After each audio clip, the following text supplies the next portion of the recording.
Hi hello ಎಲ್ರಿಗೂ ನಮಸ್ಕಾರ. Welcome to my YouTube channel. ಈ ವಿಡಿಯೋ ಬಂದು ಕರ್ನಾಟಕ SSLC ರಿಸಲ್ಟ್ ಬಗ್ಗೆ. ಸೊ ಈಗಿನ ನ್ಯೂಸ್ ಬಂದು SSLC ರಿಸಲ್ಟ್ 10ನೇ ತಾರೀಕು ಬರಬಹುದು, ಈ ತಿಂಗಳು ಅಂತ ನ್ಯೂಸ್ ಬಂದಿದೆ. ನೋಡಬೇಕು ಅದು ಎಷ್ಟು ಗಂಟೆಗೆ ಬರುತ್ತೆ ಅಂತ. 11 ಗಂಟೆಗೆ ಅಂತ ಹೇಳ್ತಾ ಇದ್ದಾರೆ, ಬಟ್ ಟೈಮಿಂಗು ಕನ್ಫರ್ಮೇಷನ್ ಇಲ್ಲ, ನಾಟ್ ಶ್ಯೂರ್. ಸೊ 10ನೇ ತಾರೀಕು ಯಾವಾಗ ಬೇಕಾದ್ರೂ ಬರ್ಬೋದು. ಮೋಸ್ಟ್ ಪ್ರಾಬಬ್ಲಿ ಬೆಳಗ್ಗೆನೇ ಬಿಟ್ಬಿಡ್ತಾರೆ. ಸೊ ಇನ್ನೂ ಹೇಳಕ್ಕೆ ಬರಲ್ಲ ಟೈಮಿಂಗ್ ಏನು ಅಂತ. ಬಟ್ ಇವಾಗಿನ ಸದ್ಯದ ಪರಿಸ್ಥಿತಿಗೆ 10ನೇ ತಾರೀಕು ಅಂತ ಹೇಳ್ತಾ ಇದ್ದಾರೆ. ನೋಡಬೇಕು. ಮುಂಚೆ 8ನೇ ತಾರೀಕು ಅಂತ ಹೇಳಿದರು. 8ನೇ ತಾರೀಕು ಇಲ್ಲ 8ರಿಂದ 10ನೇ ತಾರೀಕು ಒಳಗಡೆ ಯಾವಾಗಾದರೂ ಬರ್ಬೋದು ಅಂತ ಹೇಳಿದರು. 8ನೇ ತಾರೀಕೆ ಬಿಡಬೇಕು ಅಂತ ನ್ಯೂಸ್ ಇತ್ತು. ಬಟ್ ಎಲೆಕ್ಷನ್ಸ್ ಇದ್ದ ಕಾರಣ ಉತ್ತರ ಕರ್ನಾಟಕದಲ್ಲಿ 8ನೇ ತಾರೀಕು ಕ್ಯಾನ್ಸಲ್ ಆಗಿ 10ನೇ ತಾರೀಕು ಅಂತ ಹೇಳ್ತಾ ಇದ್ದಾರೆ. ಇನ್ನು ಗೊತ್ತಿಲ್ಲ ಅದು ಎಷ್ಟರ ಮಟ್ಟಿಗೆ ನಿಜ ಅಂತ ಹೇಳ್ಬಿಟ್ಟು. ಸೊ ಏನಾದ್ರು ರಿಸಲ್ಟ್ ಏನಾದ್ರು ಬಂದರೆ ವಿಡಿಯೋ ಮಾಡ್ತೀನಿ. ಹಾಗೂ ರಿಸಲ್ಟ್ಸ್ ಬಿಟ್ಟರೆ ಈ ಒಂದು ವೆಬ್ಸೈಟಲ್ಲಿ ಬಿಡ್ತಾರೆ, ಕರ್ನಾಟಕ results.nic.in ಅಥವಾ KSEAB.karnataka.government.in ಯಾವುದಾದ್ರೂ ವೆಬ್ಸೈಟಲ್ಲಿ ಬಿಡ್ತಾರೆ. ಸೊ ರಿಜಿಸ್ಟರ್ ನಂಬರ್ ಎಂಟರ್ ಮಾಡಿ ರಿಸಲ್ಟ್ನ ನೋಡ್ಬೋದು.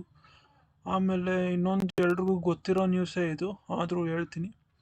ನಿಮ್ಗೇನಾದರೂ ರಿಸಲ್ಟ್ ನಿಮ್ಗೇನಾದರೂ ತಕ್ಕ ಮಟ್ಟಿಗೆ ಬರಲಿಲ್ಲ, ನಾನು ಬರೆದಿದ್ದೆ ಮಾರ್ಕ್ಸ್ ಬಂದಿಲ್ಲ, ಕಮ್ಮಿ ಬಂದಿದೆ ಅಂತಂದರೆ ಇನ್ನೂ ಜಾಸ್ತಿ ಬರಬೇಕಾಯಿತು. ಇನ್ನೂ ಜಾಸ್ತಿ ಬರ್ಬೋದು. ಬರೆದ್ರೆ ಇನ್ನೊಂದು ಅಟೆಂಪ್ಟು ಅಂತ ಹೇಳಿದ್ರೆ ಸೆಕೆಂಡ್ ಅಟೆಂಪ್ಟು ಕೂಡ ತೊಗೋಬೋದು. ಥರ್ಡ್ ಅಟೆಂಪ್ಟ್ ಕೂಡ. ಟೋಟಲ್ 3 ಅಟೆಂಪ್ಟ್ಸ್ ಇರುತ್ತೆ.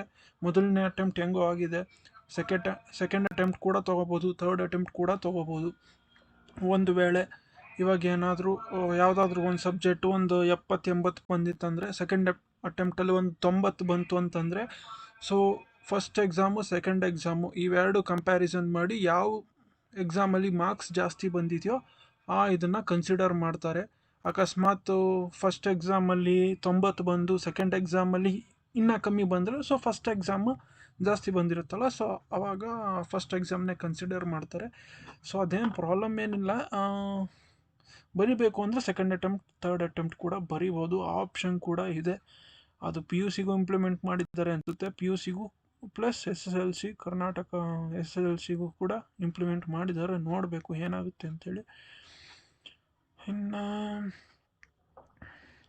ಅದೇ ಹೇಳಿದ್ನಲ್ಲ, ವೆಬ್ಸೈಟಲ್ಲಿ ಚೆಕ್ ಮಾಡ್ಬೋದು. ಹಾಗೂ ಇದೊಂದು ವೆಬ್ಸೈಟ್ ಇದೆ, SSLC.karnataka.government.in ಹಾಗೂ ಕರ್ನಾಟಕ results.nic.in. ಈ ಒಂದು ವೆಬ್ಸೈಟಲ್ಲೂ ಕೂಡ ನೀವು ಚೆಕ್ ಮಾಡ್ಬೋದು. ಆಮೇಲೆ ನಾಳೆ ಮೇ 9ನೇ ತಾರೀಕು ಅಂತ ಹೇಳಿದ್ದಾರೆ. ನೋಡಬೇಕು 10ನೇ ತಾರೀಕು ಇಲ್ಲ 9ನೇ ತಾರೀಕು, ಗೊತ್ತಿಲ್ಲ. ನೋಡಬೇಕು. ಬಂದರೆ ಖಂಡಿತ ವಿಡಿಯೋ ಮಾಡ್ತೀನಿ. ವಿಡಿಯೋ ಮಾಡಿ ಲಿಂಕ್ ಸಹ ಡಿಸ್ಕ್ರಿಪ್ಷನಲ್ಲಿ ಕೊಟ್ಟಿರ್ತೀನಿ. ಈಗಲೂ ಸಹ 3 ಲಿಂಕ್ನು ಡಿಸ್ಕ್ರಿಪ್ಷನಲ್ಲಿ ಕೊಟ್ಟಿರ್ತೀನಿ. ಎಲ್ಲಾದರೂ ಸೇವ್ ಮಾಡಿಟ್ಕೊಳ್ಳಿ. ರಿಜಿಸ್ಟರ್ಡ್ ನಂಬರ್ ಎಂಟ್ರ್ ಮಾಡಿ ಜಸ್ಟ್ ರಿಸಲ್ಟ್ಸ್ ತೊಗೊಳ್ಳೋದಷ್ಟೇ. ಸರಿ, ಸುಮಾರು 8 lakh all over Karnataka SSLC exam ಬರೆದಿದ್ದಾರೆ ಈ ಒಂದು ವರ್ಷ 2024. 8 ಲಕ್ಷ ಸ್ಟೂಡೆಂಟ್ಸು. ನೋಡಬೇಕು ಅದೇನು ರಿಸಲ್ಟ್ ಏನು ಬರುತ್ತೆ ಅಂತೇಳಿ. ಇನ್ನು ಇನ್ನು ಎಕ್ಸಾಕ್ಟ್ ನಂಬರ್ ಬೇಕಂದರೆ 8,53,436 ಸ್ಟೂಡೆಂಟ್ಸು 2022ರಲ್ಲಿ 7,30,881. SSLC ಎಕ್ಸಾಮು ಮಾರ್ಚ್ 25ರಿಂದ ಏಪ್ರಿಲ್ 6ವರೆಗೆ ನಡೆದಿತ್ತು. ಹಾಗೆ ಪ್ರಾಕ್ಟಿಕಲ್ ಓವರಾಲ್ ಅಂತಿದೆ. ಸೊ SSLC ಎಕ್ಸಾಮ್ ರಿಸಲ್ಟ್ಸ್ ಬಂದ ನಂತರ ರಿಸಲ್ಟ್ಸ್ ಹೆಂಗೋ ನಿಮ್ಮ ಕೈಯಲ್ಲಿರುತ್ತೆ. ನೆಕ್ಸ್ಟ್ ಏನು SSLC ಆದಮೇಲೆ ನೆಕ್ಸ್ಟ್ ಆಪ್ಷನ್ ಏನು ಮಾಡ್ಬೋದು? PUC ಮಾಡಬೇಕಾ, ಡಿಪ್ಲೊಮಾ ಮಾಡಬೇಕಾ, ಇನ್ನು ಬೇರೆ ಯಾವ ಥರ ಕೋರ್ಸ್ ಇದೆ ಅದ್ರ ಮೇಲೂ ಒಂದು ವಿಡಿಯೋ ಮಾಡೋಕ್ಕೆ ಟ್ರೈ ಮಾಡ್ತೀನಿ, ನೋಡೋಣ. ಸೊ ಅಲ್ಲಿವರೆಗೂ ಈ ಒಂದು ವಿಡಿಯೋ ನಿಮ್ಗೆ ಇಷ್ಟ ಆಗಿದ್ರೆ ಲೈಕ್ ಮಾಡಿ, ಸಬ್ಸ್ಕ್ರೈಬ್ ಮಾಡಿ. ಲೈಕ್ ಮಾಡಿದ್ರೆ ಇನ್ನೂ ಹೆಚ್ಚು ವಿಡಿಯೋ ಮಾಡೋಕ್ಕೆ ನಮಗೂ ಒಂದು ಉತ್ಸಾಹ ಬರುತ್ತೆ, ಇಂಟ್ರೆಸ್ಟ್ ಬರುತ್ತೆ. ಸೊ ಅದಕ್ಕಾಗಿ ಲೈಕ್ ಮಾಡಿ. ಲೈಕ್ ಮಾಡೋದ್ರಿಂದ ನಿಮಗೆ ಏನು ಲಾಸ್ ಏನಿಲ್ಲ.